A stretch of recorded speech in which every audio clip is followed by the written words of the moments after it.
வணக்கம். நீங்கள் பார்த்துக் கொண்டிருப்பது எஸ்டிஎஸ் தமிழ் தொலைக்காட்சி. எஸ்டிஎஸ் தமிழ் தொலைக்காட்சியில் வாரம் இடம்பெற்றுக் கொண்டிருக்கின்ற மருத்துவர் நாம நிகழ்வோடு இணைந்திருக்கின்றோம். மருத்துவர் நாம நிகழ்வுக்கான ஆலோசனை வழங்குகின்றார்கள் ஈழத்து பெண்மணியால் ஜெர்மனியில் வதனி செல்வநாதன் அவர்களால் உருவாக்கப்பட்ட முதியோர் பராமரிக்கும் இல்லம். மருத்துவ நாம நிகழ்வுக்கான ஆலோசனை வழங்குகின்றவர்களோடு இன்றைய மருத்துவ நாம நிகழ்வில் சென்ற வாரம் நாங்கள் கதைத்து கொண்டதைப் போலவே இந்த சிறப்பு குழந்தைகள் பார்வை என்பது சொல்லி நாங்கள் பார்க்கின்ற பொழுது பல மனத்தாக்கங்கள் உள்ள இந்த சிறப்பு குழந்தைகள் பல விதமாக இருக்கின்றார்கள். அதில் ஒரு வகையாக பார்க்கக்கூடியதாக இருக்கின்றது, ஒரு வரை நான் கண்காணிக்கக்கூடியதாக பல இடங்களில் இருந்தது.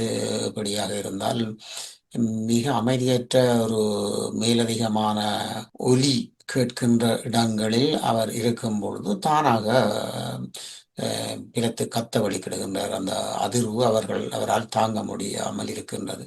இதுபோன்று பல விதமான சிறப்பு குழந்தைகள் இருக்கின்றார்கள். இப்படியான அனுபவங்கள் உங்களுக்கு ஏதாவது கிடைத்திருக்கின்றன?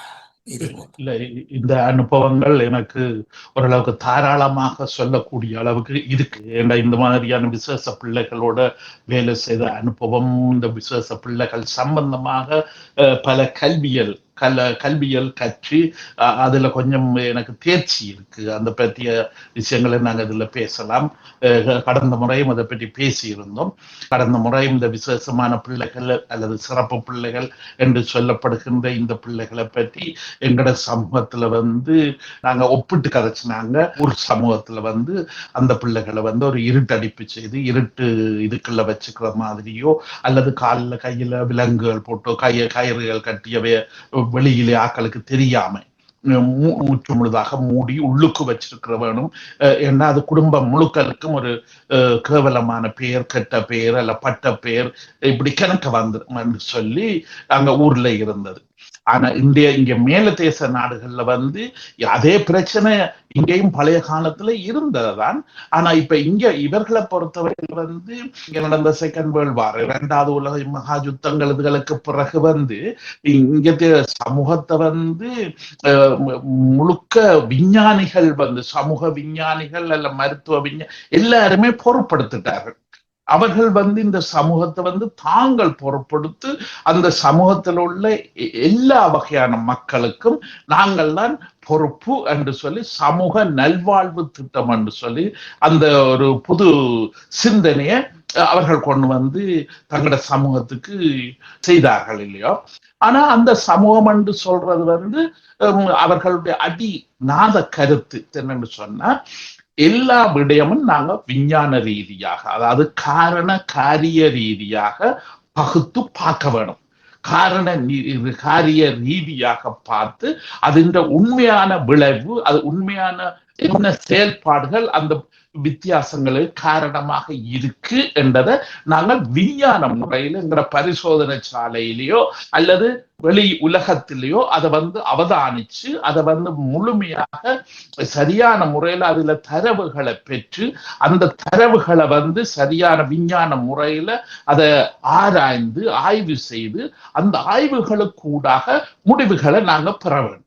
அப்ப அந்த ஆய்வுகள் எடுத்து வருகின்ற முடிவுகளை வச்சு கொண்டுதான் இந்த சமூக நலத்திட்ட நாடுகள்ல இருக்கிற அரசுகள், அந்த அரசுகள்ல உள்ள மந்திரிமார் என்றது ஒவ்வொரு துறைக்கும் வச்சிருக்கிற சுகாதாரத்துறை, கல்வித்துறை, இப்படி பல விடயங்களுக்கு வைத்திருக்கின்றார்கள் இல்லையோ.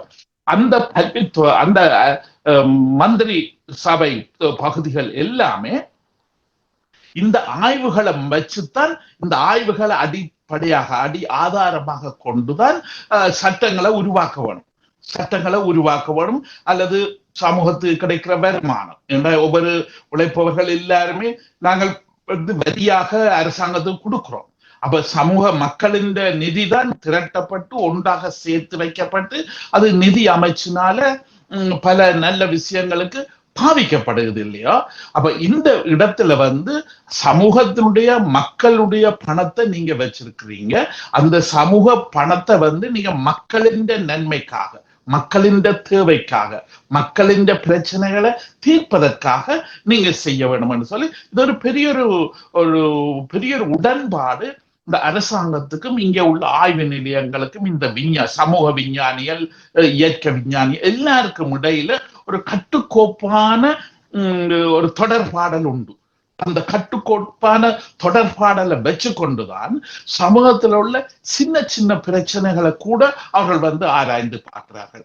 இது இப்ப நான் சுருக்கமாக எங்கட பிள்ளைகளை வச்சுக்கொண்டு இப்ப இதுல பேசுறபடியால அந்த பிள்ளைகளை முக்கியமாக அடிப்படையாக வச்சுக்கொண்டுதான் இதுல பேசுகிறேன்.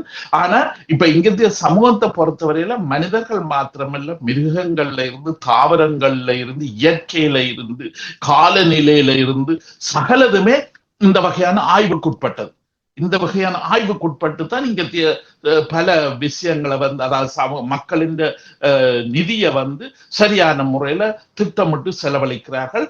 அதே நேரத்துல இங்குள்ள உங்களை மாதிரியான இந்த சமூக ஜேர்னலிஸ்டுகள் என்று சொல்ல, சமூக செய்தி சேவை, இவர்களின் முக்கிய பொறுப்பு இங்க என்ன சொன்னா, இவர்கள் இந்த சமூகத்தில் உள்ள சமூகத்தில் உள்ள பிரச்சனைகளுக்கு இந்த நிதிகள் எல்லாம் சரியாக செலவழிக்கப்படுதா செலவழிக்கப்பட இல்லையான்னு சொல்லி அதை ஆய்வு செய்து சொல்றதுதான் அவர்களுடைய முக்கியமான நோக்கம். என்ன அதுபடியால இங்க ஏதோ ஜனநாயகம் எல்லாம் நிறைய காசு கிடக்குன்னு சொல்லி போட்டு எல்லாரையும் திறந்து விட இல்லை.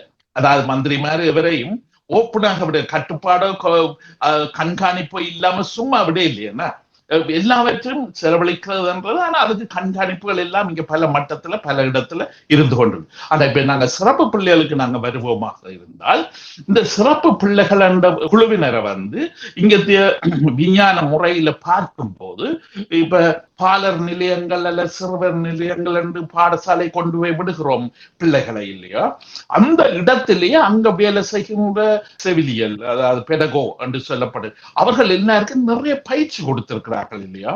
அவர்களுக்கு பயிற்சி கொடுத்து அவர்களை சொல்லுகிறார்கள் என்று சொன்னா, இன்ன அறிகுறிகள் இருந்தது என்று சொல்லி சொன்னா, நீங்க அரசாங்கத்துக்கு அல்ல உள்ளூர் நகர சபையில உள்ள அந்த அதிகாரிகளுக்கு இதை அறிவிக்க வேணும். அதாவது மிக விரைவாக அதுகளை அறிவிக்க வேணும்.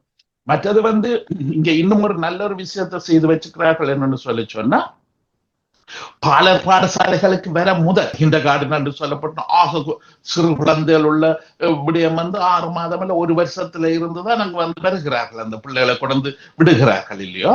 ஆனா அந்த ஒரு வருஷத்துக்கு முதலிலேயே தாய் கெப்பமாக இருக்கும் போது, கருத்தரிச்சு இருக்கும் போதும், அவளுக்கு குழந்தை கிடைச்ச பின்னும் அங்க ஒரு மருத்துவச்சி என்று சொல்ற ஒரு ஆள் அந்த ஒவ்வொரு வீட்டுக்கும் போவா. ஒவ்வொரு வீட்டிலையும் போய் அந்த தாயும் சேயும் இருவரும் நலமாக இருக்கிறியா இல்லையா என்றதை பார்க்கறது அவனுடைய பொறுப்பு. அது இலங்கையிலேயும் அங்கே இருக்கு, அந்த மாதிரியான ஒரு சேவை அங்கேயும் அதை செய்திருக்கிறார்கள். அது எவ்வளவு தூரம் இயங்குதுன்றது எனக்கு சொல்ல முடியாது. ஆனா இப்ப இங்க இதுல நான் அதுல ஓரளவுக்கு அனுபவம் இருக்கிறபடியால தான் நான் இதை சொல்கிறேன்.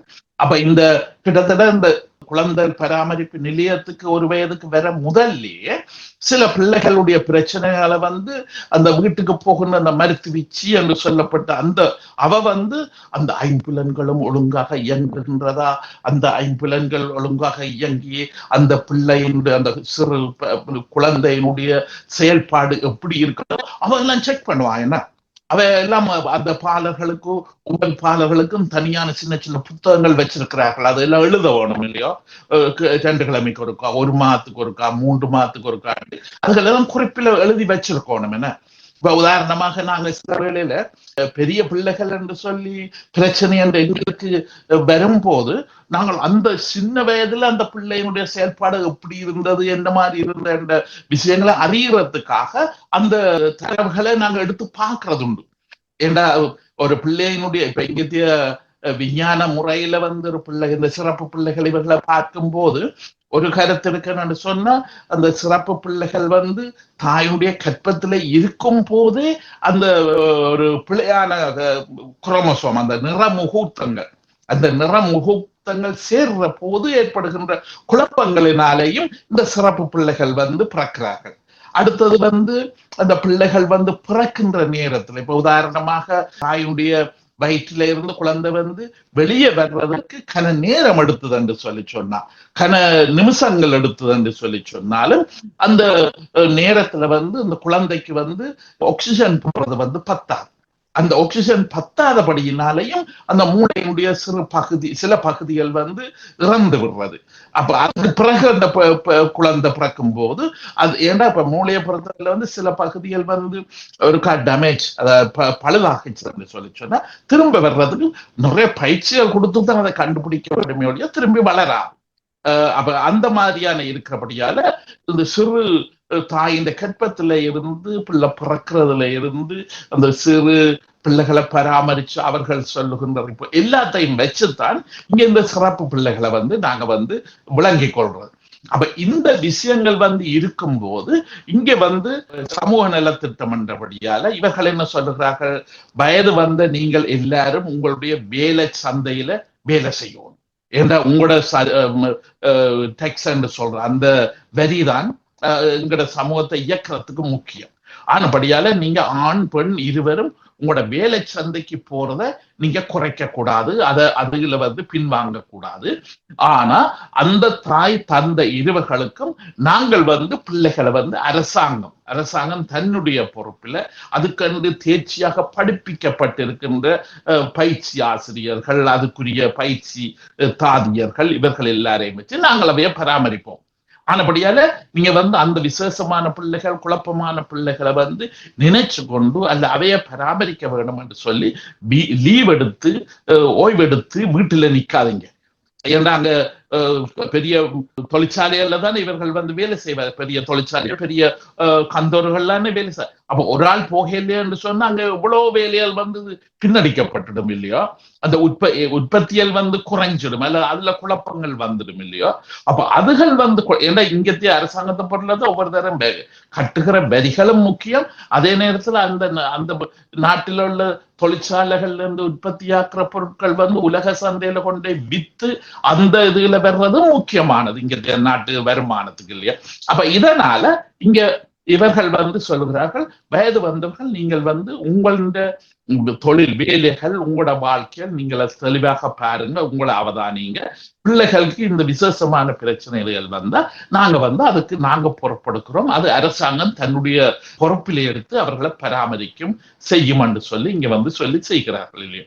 அப்ப இதனால இப்ப உதாரணமாக இப்ப இந்த பாலர் நிலையங்களுக்கு வரும்போது இப்ப 2 வயதுக்கும் அல்ல ஒரு வயது 1.5 வயதுக்கும் 6 வயதுக்கும் இடையில அல்ல 5 வயதுக்கும் இடையில தான் இந்த பாலர் நிலையம் இப்படியான இடங்களுக்கு இந்த பிள்ளைகள் வந்திருக்கு. அந்த இடத்துல இந்த பிள்ளைகளை வலி நுணுக்கமாக அவதானிக்கிறார்கள் இல்லையோ. அவர்கள் எப்படி இயங்குகிறார்கள், எப்படி விளையாடுகிறார்கள், தங்களோட நண்பர்களோடு எப்படி கதைக்கிறார்கள், பேசுகிறார்கள், இதுகள் எல்லாம் மிக நுட்பமாக அவதானிச்சு எல்லாம் குறிச்சு வைக்கிறார்கள், எடுத்து எழுதி வைக்கிறார்கள் இல்லையோ. அப்ப அந்த இடங்கள் ஏன்னா இப்ப இங்க உளவியலை பொறுத்தவரையில சில பிள்ளைகளுடைய மூளையில உள்ள குழப்பங்களோ அல்ல உடம்பில உள்ள குழப்பங்களோ இதுகளை நாங்க மூளையை திறந்து நாங்க பார்க்கலாம். அது இங்க மனுஷ விஷயத்துல அது தடை செய்யப்பட்டிருக்கு இல்லையோ. ஆனபடியால அந்த இடத்துக்கு எல்லாமும் பச்சையாக பார்க்கணும் என்று சொல்லி ஒரு ஆளின் உடம்பையோ மூளையோ திறந்து பார்க்கலாது. ஆனா இங்க உள்ள விஞ்ஞான ஆய்வுகளுக்கு ஊடாக ஒரு பெரிய ஒரு தெளிவான விளக்கம் இங்க இருக்கிறதுன்னு சொன்னா, ஒவ்வொரு பிள்ளையினுடைய செயல்பாட்டிலையும் அவர்கள் சிரிக்கிறது, அழுகிறது, மற்றவையோட கதைக்கிறது, பேசுறது, பொம்மையோட கதைக்கிறது, பொம்மையை வச்சு விளையாடுறது, இப்ப வெளியிடத்துல ஒரு விளையாட்டிடத்துல கொண்டு போய் விடும்போது அந்த விளையாட்டிடத்துல அவர்கள் எப்படி செயல்பாடு இதுகளை அவதானிப்பதற்கு ஊடாகவே ஒரு பிள்ளையினுடைய மனதில் உள்ள மூளையில உள்ள குறைபாடுகளை அறிஞ்சு கொள்ளலாம். அந்த குறைபாடுகள் விளக்கமாக தெரியும். இதனால அவர்கள் இந்த பாலர் பாடசாலை இந்த விஷயங்கள்ல அவதானிச்சு அவர்கள் பல விஷயத்தை குறிப்பிட்டு சொல்லுகிறார்கள். அந்த அரசாங்க அதிகாரிகளுக்கு, அந்த உள்ளூர் அரசாங்கத்துல உள்ள குடும்பங்களுக்கு பொறுப்பான அல்லது குழந்தைகளுக்கு பொறுப்பான அதிகாரிகளுக்கு வேலைக்கு சொல்லி விடுறார்கள். இவர்களுக்கு இன்ன பிரச்சனை இருக்குன்ற மாதிரி எங்களுக்கு படுகுது, எங்களோட அவதானம் அதை சொல்லுது. ஆனா எங்களுக்கு உண்மை என்னன்னு தெரியாது. அந்த நேரத்துலதான் இப்ப அநேகமா எல்லா உள்ளூர் அரசாங்கம் வந்து இந்த குழந்தைகள், பாடசாலை பிள்ளைகள் இவர்கள் எல்லாருக்கும் பொறுப்பாக நிறைய உளவியலாளர்கள், உளவியல் பயிற்சி பெற்ற ஆசிரியர், இப்படி கன பேரை வச்சிருக்குன்னு ஒவ்வொரு பாடசாலைக்கு பொறுப்பாக. அப்ப அந்த உள்ளூர் அரசாங்கத்துக்கு கிட்டத்தட்ட 15 பாடசாலையில 20 பாடசாலை இருக்கலாம், ஒவ்வொரு நகரத்தின் அளவை பொறுத்தது இல்லையா. அப்ப அந்த 15-20 பாடசாலையில பிள்ளைகள் எல்லாருக்கும் இந்த அரசாங்க அமைப்பில உள்ள உளவியலாளர், அந்த பயிற்சி பெற்ற நிபுணர்கள் தான் அதுக்கு பொறுப்பு. அப்ப இவர்கள் வந்து அவர்களை வந்து வெறும் அவதானிச்சு போட்டு ஒவ்வொரு பிள்ளைக்கும் இன்ன பிரச்சனை இருக்கலாம்னு நாங்க நினைக்கிறோம்னு தான் சொன்னவ உண்மையாக 100% புருவாக இல்லையா, 100% அதை சொல்ல இந்த பிரச்சனை. ஆனா இவர்கள் வந்து இறங்கினார்கள் என்று சொன்னா இவர்கள்ட்ட வந்து நிறைய ஒவ்வொரு பிரச்சனைகளையும் ஆழமாக பார்த்து அதை நோய் நிர்ணயம், டயக்னோஸ் என்று சொல்றோம் இல்லையா, அந்த டயக்னோஸ் என்று சொல்லப்படுகின்ற அந்த நோய் நிர்ணயத்தை செய்யக்கூடியதுக்கு தேவையான ஆதாரங்கள், அதுக்குரிய டெஸ்டுகள், அதுக்குரிய பரிசோதனை முறைகள் அண்ட் இவர்கள்ட்ட கணக்கே இருக்கு இல்லையா. அப்ப அதுகளை வந்து அவர்கள் வந்து பேர்ந்து அதை வந்து செய்து அந்த ஒவ்வொரு பிள்ளைக்கு இன்னென்ன பிரச்சனை என்று சொல்லி அதை வந்து நோய் நிர்ணயம் வந்து செய்து போட்டு அரசாங்கத்தை அந்த குடும்பத்துக்கு பொறுப்பான, பிள்ளைகளுக்கு பொறுப்பான அந்த அதிகாரியை கூப்பிட்டு, இப்ப உதாரணம் இப்படியான செயல்பாடு செய்த பிறகு பெற்றோரையும் கூப்பிட்டு எல்லாரையும் கூப்பிட்டு தான் இதுல வச்சு பேசுவார்கள். இப்படி இன்ன விஷயங்கள் இந்த பிள்ளைகிட்ட இருக்கிறபடியால இன்ன குழப்படி பிரச்சனை இருக்குன்னு நாங்க பாக்குறோம். ஆனா இந்திய பாடசாலை சட்டங்களை பொறுத்தவரையில வந்து எந்த ஒரு பிள்ளையையும் நாங்க வந்து கண்டிக்க கூடாது, எந்த ஒரு பிள்ளையையும் நாங்க கட்டாயப்படுத்தக்கூடாது. இப்ப நீ இப்ப ஊர்லன்னு சொல்லி சொன்னா, இப்ப நாங்க படிச்ச காலங்கள்ல வந்து ஒருத்தருக்கு பாடம் விளங்குதோ இல்லையோ ஆசிரியர் அடிக்கிற அடி அல்லது குட்டு அல்லது அந்த வெறுட்டுக்கே நாங்க வந்து எத்தனையோ விஷயத்த எங்களால் ஏலாட்டாலும் பக்கத்துல உள்ளவன் கொப்பியடிச்சு எழுதி கொடுக்கறதுதான் பழைய காலத்துல நாங்கள் அங்க வழக்கமாக இருந்தது இல்லையா. அவளத்துக்கு இந்த பிரச்சனை சிறப்பு பிள்ளைகள் பிரச்சனை இதெல்லாம் பற்றிய சிந்தனை எதுக்குமே அங்க இருக்கு இல்லையா. ஆனபடியால் அவர்கள் வந்து எல்லாரையுமே சமமாகத்தான் பார்த்தார்கள். பாடசாலைக்கு 6 வயதுல 8 வயதுல 10 வயதுல வருகினி என்று சொன்னா எல்லாருக்கும் சமமான மூளை இருக்கு, சமமான மூளை அறிவு இருக்கு, செயல்பாடு சிந்தனை எல்லாமே எல்லாருக்கும் சமமா இருக்கு என்று சொல்லித்தான் அங்க இருந்த பழைய கால சிந்தனை இல்லையா. அப்ப அதனால அதுக்குள்ள எம்புறது வந்து பிள்ளைகள் அதுக்குள்ள இரையாகி போகிற ஆக்கள் இல்லையோ. இப்ப சில பிள்ளை இப்ப உதாரணமாக இப்ப சில நேரத்துல என்ன வந்து கேள்வி கேட்பார்கள் என்னன்னு சொல்லி சொன்னா, இப்ப இந்த சில விசேஷமான பிள்ளைகள் என்று சொல்லி இந்த நாங்கள் இந்த மேல தேசத்துக்கு வந்த பிறகுதான் இதை பற்றி அறிகிறோம், அல்ல அப்படி பிரச்சனை இருக்கு, இப்படியான பிள்ளைகள் இருக்கு என்று இங்க வந்த பிறகுதான் எங்களுக்கு இதை சொல்லுகிறார்கள், எங்களுக்கு வந்து இதை பற்றி தெரிய வருது. ஆனா நாங்கள் அங்க ஊர்ல இருக்க இதை பற்றி கேள்விப்படையில, இப்படி ஒரு பிரச்சனை அங்க இருக்கையில, இப்படி ஒரு பிரச்சனை இருந்தாண்டு எங்கட ஊர்ல நாங்க அம்மாட்டியோ அப்பாட்டியோ அல்ல பெரியவர்கள்ட்டையோ இவர்கிட்ட இருந்து அறியல என்று சொல்லி கேட்பார்கள் இல்லையோ. ஆனா இப்ப எங்கட ஊர்ல வந்து கன விஷயங்கள் வந்து விஞ்ஞான ரீதியாக அவதானிக்கப்படாம இன்னொரு விதமாக அங்க இப்ப எங்கட ஒவ்வொரு கலாச்சாரத்திலையும் அந்த கலாச்சாரங்கள் வந்து தங்களோட அனுபவங்களை, தங்களோட உண்மையான அனுபவங்களை தொகுத்து வச்சிருக்கு. அது விஞ்ஞான ரீதியாக இல்லாவிட்டாலும் அவர்களுக்கு கண்ணால காதால கேட்டு அவதானிச்சு அந்த அவதானங்களை அங்க வந்து சில கருத்துக்களாக, கதைகளாக, புனப்பொருள்களாக பல விதத்துல வைத்திருக்கிறார். அதுகளுக்கு மேலால உதாரணமாக எங்களோட சாத்திரங்கள், குறிப்புகள், இதுகள் என்று சொல்லி இதுகள் இன்னொரு பக்கத்துல இருக்கு இல்லையோ. இப்படி பல அழகுகள் அங்க இருக்குது.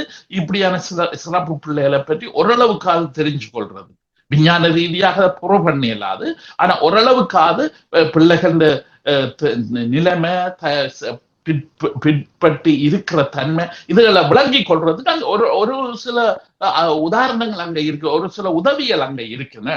இப்ப உதாரணமாக இப்ப இந்த விசேஷ பிள்ளைகள் அது சிறப்பு பிள்ளைகளை பொறுத்தவரையில வந்து இப்ப ஊர்ல நாங்கள் அவதானிச்சதன்படி இப்ப உதாரணமா எங்களோட படிச்ச பையங்கள் பொம்பளை பிள்ளைகள் இவர்கள் எல்லாரும் வந்து சில பேரை வந்து 4ஆம் வகுப்பு 3ஆம் வகுப்பு 5ஆம் வகுப்புக்கு பிறகு பாடசாலைக்கு பயந்து காண இயலாது இல்லையா?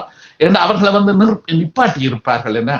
ஏன்னா அந்த பிள்ளைகள் வந்து சொல்லி போடும் எங்களுக்கும் பள்ளிக்கூடத்துக்கும் போக தூரம் அந்த டீச்சர் மாதிரி சொல்றதோ மற்றவ கதைக்கிறதோ எங்களுக்கு ஒன்றும் விளங்கியல. இப்படி அவர்கள் வந்து பாடசாலை சொல்லி பெற்றோரும் அதை அவதானிச்சு பிள்ளைக்கு அது வந்து சரி வராது என்று சொல்லி போட்டு அந்த 3ஆம் வகுப்பு 4ஆம் வகுப்பு இதுகள் ஆம்பளை பிள்ளை என்று சொன்னா அங்க ஊர்ல பெரிய பழக்கத்துல இருக்கிற கதை என்னன்னு சொன்னா, சரி உனக்கு ஒரு 3-4 ஆடு வேண்டித்தாரன் நல்ல மாடு வேண்டித்தாரன், நீ அதை கொண்டே வச்சு உழைச்சு பிள்ளை உனக்கும் புத்தகத்துக்கும் பள்ளிக்கூடத்துக்கும் சரி வராது அப்படின்னு சொல்லி கொஞ்சம் பேரை வச்சிருப்பாரு. சில பேரை வந்து சொல்லுவார்கள் எங்களோட கமத்துல வந்து வேலைகள் இருக்கு, அந்த கமத்துல வந்து நீ வந்து எங்களுக்கு உதவி செய், தண்ணி கட்ட கொத்த வெட்ட இப்படி வீட்டு இதுகளுக்கு உதவி செய். இன்னும் ஒரு பகுதியினர் வந்து சொல்லுவார்கள் எங்களோட கடற்தொழிலை பொறுத்தவரையில வந்து அங்க வந்து வலையல்ல மீன் எடுக்க சின்ன சின்ன தொட்டாட்டு வேலி என்று சொல்லி ஒவ்வொரு தொழில் பகுதியிலையும் இருக்குன்னா. அப்ப அல்லது இன்னும் ஒரு பகுதியினர் அங்க ஊர்ல தரமாக கதைக்கப்படுறது என்னன்னு சொன்னா, சில பிள்ளைகள் 5ஆம் 6ஆம் 7ஆம் வகுப்புகள்ல படிப்புகள் வந்து எங்களுக்கு இதுக்கு மேல வராது போகாது என்று சொல்லி சொன்னா அங்க வந்து ஊர்ல வந்து இந்த காருகள் மோட்டார் சைக்கிள்கள் நீரிறைக்கும் ஜந்திரங்கள் திருத்துகின்ற கராட்சிகள் என்று இருக்குன்னு அந்த மெக்கானிக் ஷாப் அந்த சில இடங்கள்ல இருக்கு இல்லையா, அந்த இடங்கள்ல இந்த பிள்ளைகளை கொண்டே விட்டுடுவார்கள். அதாவது இப்ப இங்கே சொன்னா அதுக்கு படிப்பு தேவை, மெக்கானிக்காக வேற கார் தொழிற்சாலையில இந்த கராச்சிகள்ல போய் வேலை செய்யறதுக்கோ இங்க குவாலிபிகேஷன் படிப்பென்று தேவை. ஏன்னா அங்க அப்படி இல்லை, அங்க போய் அவர் வந்து சின்ன அந்த தூசுகள் துடைக்கிறது, கரல் பிடிச்சதுகளுக்கு உரைஞ்சது, இப்படி சின்ன சின்ன வேலையில இருந்து அங்க உள்ள பெரியவர்கள் செய்யற வேலைகள் அவர்களும் சொல்லி கொடுக்கிறத வச்சு கொண்டுதான் அவர் வந்து பேருந்து ஒரு 4-5 வருஷத்துல ஒரு பெரிய மெக்கானிக்கா வர்ற, அவர் ஒரு பெரிய தானே சொந்தமாக சொந்த கால நின்று செய்யக்கூடிய. அப்ப அந்த விதமாக இந்த சிறப்பு பிள்ளைகள் இப்ப உதாரணமா இப்ப இங்க கூட இப்ப மேலத்தேச இந்த நாட்டிலையும் கூட இப்ப நான் வந்து இப்ப வேலை செய்த இடத்துல வந்து எல்லா சிறப்பு பிள்ளைகளையும் வந்து நாங்க வந்து பாடசாலையில வச்சு அவர்களுக்கு உதவலாம் என்று சொல்லி இங்க நினைக்கிறது கிடையாது. அதுகளுக்கு இப்ப ஆக மோசமாக பாதிக்கப்பட்ட பிள்ளைகளுக்கு தனியான சிறப்பு பாடசாலைகள் இருக்கு. இப்ப கண் தெரியாது காதறி அதுகளுக்கெல்லாம் தனித்தனி பாடசாலைகள் இங்க வந்திருக்கு இல்லையோ. அதே மாதிரி மூளை வளர்ச்சி குறைந்து அதை கூடாக சிறப்பு பிள்ளைகளா இருக்கிற வைக்கும் தனியான பள்ளிக்கூடங்கள் இதுகள் வந்திருக்கு இல்லையோ. மற்ற சில பிள்ளைகள் வந்து உடல் ரீதியாக எல்லா ரீதியாக நல்ல வளர்ச்சி அவர்கள் சாதாரண பிள்ளைகளாக இருப்பார்கள். அவர்களை பொறுத்தவரையில் வந்து மனதில் தான் அவர்களுக்கு வந்து குழப்பங்கள் டென்ஷன்கள் பிரச்சனைகள் இருக்கும் இல்லையோ. இப்படியான பிள்ளைகளுக்கு வந்து பல பேரை வந்து புத்தக கல்வி இல்லாம, ஏன்னா புத்தக கல்வி என்று சொல்றதுக்கு நிறைய ஒருமைப்பாடு கான்சென்ட்ரேஷன் என்று சொல்றது இல்லையோ, கவனம் நினைவுபடுத்தல் சிந்தித்தல் இப்படி கணக்கு புத்தகம் சம்பந்தமாக படிக்கிறதுக்கு இல்லையோ. இந்த பிள்ளைகளுக்கு வந்து புத்தகம் இல்லாம சின்ன சின்ன செயல்முறைகளுக்கு கூட இப்ப நாங்க முதல்ல சொன்ன உதாரணம் மாதிரி இப்ப சில கராட்சிகள்ல வந்து பிள்ளைகளை கொண்டே விட்டு அவர்கள் வந்து 4 வருஷம் 5 வருஷத்துல அங்க உள்ளதை பார்த்து படிச்சு பெரியாக்களா வந்துடுவார்கள் இல்லையோ. அதே மாதிரி இங்க வந்து அரசாங்கமே அந்த பள்ளிக்கூடத்தை நடத்துது. அந்த அரசாங்கமே இங்க வந்து அதை வந்து இங்க வந்து டென்மார்க்ல ப்ரொடக்ஷன் ஸ்கூல் சொல்லுவார்கள். அதாவது உற்பத்திய செய்யறதுக்குரிய கல்வி. ஒரு ஒரு ஒரு ஒரு ஒரு மனிதன் வந்து ஒரு சொந்தமாக தானாக அல்லது வேற தொழிற்சாலைகள்ல போய் இணைஞ்சு ஒரு வேலையை எடுத்து செய்யறதுக்கு தேவையான அடிப்படை பயிற்சிய புத்தகம் இல்லாம, புத்தகம் படிச்சு பாஸ் பண்ணாம, புத்தகம் இல்லாம அந்த பொருள்களை வச்சு அந்த பொருள்களுக்கு செய்யறது கூடாக அந்த ஆசிரியர்மாரோடு சேர்ந்து அதுகளை இணைஞ்சு செய்வதற்கூடாக அவர்களை கட்டித்தனமாக கொண்டு வர்றார்கள் இல்லையோ. அப்ப அவர்களுக்கு வந்து செயல்முறையில தான் அவர்களுடைய கல்வி வந்து கொடுக்கப்படுறது. அதாவது இப்ப உதாரணமாக மெக்கானிக் இப்ப நாங்க ஊர்ல சொல்ற மாதிரி இப்ப இங்க வந்து இந்த மாதிரியான விசேஷமான பாடசாலைகள்ல வந்து பல வாகனங்கள் அரசாங்கமே வேண்டி போட்டு அந்த வாகனங்களை வந்து உதிரியாக கலட்டுறது பூட்டுறது அது எப்படி இயங்குது செய்து காட்டுறது அது பிரயோசனத்தை பற்றி சொல் இது எல்லாமே கண்ணால பார்த்து காதால கேட்டு படிக்கிறது புத்தகம் இல்லாம. அப்ப இந்த விஷயம் வந்து இந்த பிள்ளைகள் பல பேருக்கு பெரிய உதவியா இருக்கு. இப்ப நானே சில பிள்ளைகளே அங்க கொண்டு போய் விட்டு இப்ப அவர்களை வந்து பிறகு 5-6 வருஷத்துக்கு பிறகு நாங்க சந்திக்கும் போது அவர்களே சொல்றார்கள், என்ன நீங்க வந்து அந்த பாடசாலையில கொண்டே விட்டது இவ்வளவோ வசதியா இருக்கு, இன்றைக்கு நான் வந்து ஒரு சொந்த வேலை வச்சு சொந்த சம்பளத்தோட இன்றைக்கு நான் இருக்கிறேன், எனக்கு ஒரு குடும்பத்தை நான் அமைச்சிருக்கேன். அந்த நேரத்துல என் அம்மா அப்பா பேசினவன், உங்களையே பேசினவன், எங்கட பிள்ளைய இப்படி விசேஷ பாடசாலை போகணும்னு அவரே சொல்லி கொண்டே விட்டுருக்காருன்னு சொல்லி உங்களையும் கூட அம்மா அப்பா வீட்டுல திட்டினவன். எங்கட பிள்ளையெல்லாம் நல்ல வரும், நல்ல உடம்பு எல்லாம் கட்டிருக்கு, அந்த பிள்ளைக்கு எனக்கு விசேஷ பள்ளிக்கூடம்னு சொல்லி உங்களையே திட்டினவ. ஆனா எனக்குத்தான் அது வடிவா தெரியுது, நீங்கள் அன்றைக்கு செய்த உதவிதான் நான் இன்றைக்கு இவ்வளவு சொந்த கால நிற்கக்கூடியதா என்ற வாழ்க்கைய கௌரவமா மரியாதைய வாழக்கூடியதான முறையில இன்றைக்கு இருக்குது. ஆனபடியால நீங்கள் செய்த அந்த உதவி எனக்கு நல்ல பிரயோசனமாக இருந்ததுன்னு சொல்லி அவர்கள் வந்து பிறகு கூறுவார்கள் இல்லையோ. அப்ப இந்த விதமாக இந்த இப்ப ஏண்டா இப்ப இங்க மேலத்தேச நாட்டுல இருந்து சமூக நலன் திட்டங்கள் என்று சொல்றது வந்து ஒவ்வொரு தரையும் அவர்களுடைய தராதரத்துக்கு ஏற்ப அவர்களுடைய கெப்பாசிட்டி தகமைக்கு ஏற்ப அவர்களை வாழ பண்ணுவோம். இதுதான் இங்க உள்ள அடிப்படை மந்திரங்கள் அடிப்படை சிந்தனையிலே ஒன்று இல்லையோ. எல்லாரையுமே டாக்டர்ஸ் ஆக்குறதும் இல்லை, எல்லாரையுமே இன்ஜினியர்ஸ் ஆக்குறதும் இல்லை, எல்லாரையுமே அட்வொகேட் ஆக்குறதும் இல்லை, அப்படி பெரிய அளவுக்கு வரணும்னு சொல்லி இங்க எதிர்பார்க்கறது கிடையவே கிடையாது இல்லையோ. அவர்களை பொறுத்தவரையில என்ன சொல்றார்கள், ஒவ்வொரு பிள்ளையும் தங்களுடைய தகுதிக்கேற்ப தகமைக்கேற்ப தங்களுடைய திறமைக்கேற்ப அவர்கள் வந்து தங்களோட வாழ்க்கையை அமைச்சு கொடுக்கறதுக்கு நாங்க வந்து பக்கபலமாக இருக்கோம். இங்க பாடசாலை என்றது பிள்ளைகளோட வேலை செய்கின்ற நிறுவனங்கள் என்று சொல்றது, இவர்கள் எல்லாருமே பிள்ளைகளுடைய தகுதிகள் தகமைகள் திறமையால சரியா விளங்கி சரியான துறையில சரியான இடத்துல வழிகாட்டி கொடுக்கும். அது பிள்ளைகள் தான் அதை செய்து முன்னுக்கு வர்றது, பின்னுக்கு போறது பிள்ளைகள் தான் இல்லையோ. ஆனா இங்க உள்ள படிச்ச பெரிய இந்த பிள்ளைகளோட வேலை செய்கிற நிபுணர்கள் என்று சொல்பவர்கள், கெட்டிக்காரர்கள் என்று சொல்லுபவர்கள் வந்து பிள்ளைகளை வந்து சரியான முறையில் அவதானிச்சு அவர்களுடைய செயல்திறன்கள் இவைகள் எல்லாம் தெரிந்து கொண்டு அந்த பிள்ளைகளுக்கு இந்த வழியில போனா உங்களுக்கு நல்ல, இந்த வழியில போனா உங்களுக்கு நல்ல அது என்று சொல்லி சரியான வயதுல சரியான, ஏன்னா பிள்ளைகள் வந்து பெரிய எக்ஸ்பர்ட் இல்லை.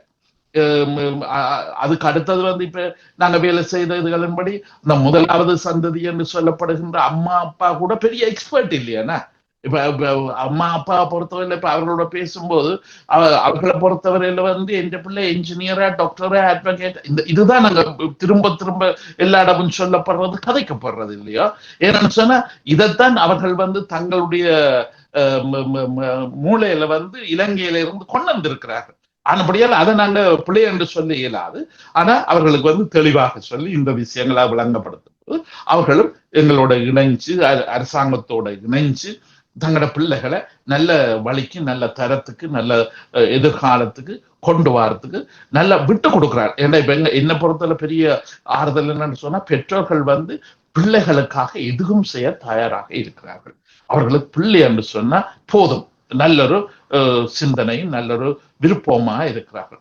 ஆனபடியால இந்த முறையில இந்த சிறப்பு பிள்ளைகளுக்கு பல வகையில நாங்க உதவி செய்து கொடுத்தனாங்க. இது பற்றி இன்றைக்கு நீங்க பேசுறதுக்கு எனக்கு பெரிய ஆறுதல், பெரிய சந்தோஷம். தொடரலாம். உண்மையிலேயே நீங்கள் உங்களுடைய பணி கூட ஒரு மிக சிறப்பானது. பல ஆண்டுகளாக எங்களுடைய இணைந்திருந்து பலவிதமான மன தத்துவ ரீதியான விடயங்களை நீங்கள் இந்த எஸ்சிஎஸ் தமிழை பார்த்து கொண்டிருக்கும் நேயர்களுக்காக வழங்குவதையிட்டும் நாங்கள் உங்களுக்கு நன்றிகளை கூறிக்கொள்கின்றோம். இதில் கலந்து சிறப்பித்தமைக்கு நன்றி. நன்றி உங்களுக்கு, நேயர்கள் எல்லோருக்கும் நன்றி. நல்லது உறவுகளை, இதுவரை நீங்கள் பார்த்தது மருத்துவரும் நாமும் நிகழ்விலே சிறப்பு குழந்தைகள் பற்றிய பார்வையாக இன்றும் மேலதிகமாக பார்த்திருக்கிறோம். உண்மையிலேயே இது பற்றி இன்னும் பேச வேண்டிய பல விடயங்கள் இருக்கின்றது. இவர்களுடைய பராமரிப்பு பற்றிய விடயங்கள் என்று பலதை பேசப்பட்டு நாங்கள் அதை கலந்துரையாட வேண்டிய விடயங்கள் பலது இருக்கின்றது. அதை எல்லாம் கலந்துரையாடிக் கொள்வோம் என்பதையும் கூறிக்கொண்டு இன்றைய இந்த மருத்துவ நாம நிகழ்வுக்கான அனுசரணை வழங்கியவர்கள் ஈழத்து பெண்மணியால் ஜெர்மனியில் வதனி செல்வநாதன் அவர்களால் உருவாக்கப்பட்ட முதியோர் பராமரிக்கும் இல்லம். மருத்துவ நாம நிகழ்வுக்கான அனுசரணை வழங்கியவர்களோடு மருத்துவ நாம நிகழ்வுக்கான டென்மார்க் கலையத்தின் ஒளிப்பதிவு தொழில்நுட்ப ரீதியான பக்கங்கள் பணியாற்றிய ஐயா சற்குணம் ஐயா அவர்களுக்கும் அவரோடு இணைந்து பணியாற்றிய செல்விஸ் மங்கலியா ஸ்ரீ கதிரமான் அவர்களுக்கும் நன்றிகளை கூறிக்கொண்டு மீண்டும் வருகின்ற வாரம் மருத்துவ நாம நிகழ்வோடு உங்களோடு இணைந்து கொள்வோம். நன்றி, வணக்கம் ஐயா. ஈழத்து பெண்மணியால் ஜெர்மனியில் வதனி செல்வநாதன் அவர்களால் உருவாக்கப்பட்ட முதியோர் பராமரிக்கும் இல்லம். 1000க்கு மேற்பட்டவர்கள் பராமரிக்கப்பட்டு வருகின்றனர். இல்லத்தில் தங்கி வாழ்வோர் வீடு சென்று அழைத்து வந்து நாளாந்த பராமரிப்பு, மருத்துவ உதவி, உடல் பயிற்சி, சிறந்த உணவு வழங்கல், விளையாட்டு பொழுதுபோக்கு அம்சங்கள், சுற்றுலா அழைத்து செல்லல், இன்னும் பல உதவி சேவையுடன் மிளிர்ந்து நிற்கும் முதியோர் பராமரிக்கும் இல்லம். இங்கு வந்தவர்கள் தங்கள் இல்லங்களில் வாழ்வது போல் வாழ்வது இவர்கள் முகமலர்வில் தெரிகின்றது. தொடர்புகளுக்கு K. Vathani Selvanathan, Linden Strasse 16A 68 623 ஹாஃப் ஹாய். தொலை தொடர்புகளுக்கு 004913099103. கை தொலைபேசி 004162205164. முதியோர் பராமரிப்புக்கு இது ஒரு ஈழத்தமிழ் பெண்ணின் சாதனை. முதியோர் பராமரிக்கும் இல்லம்.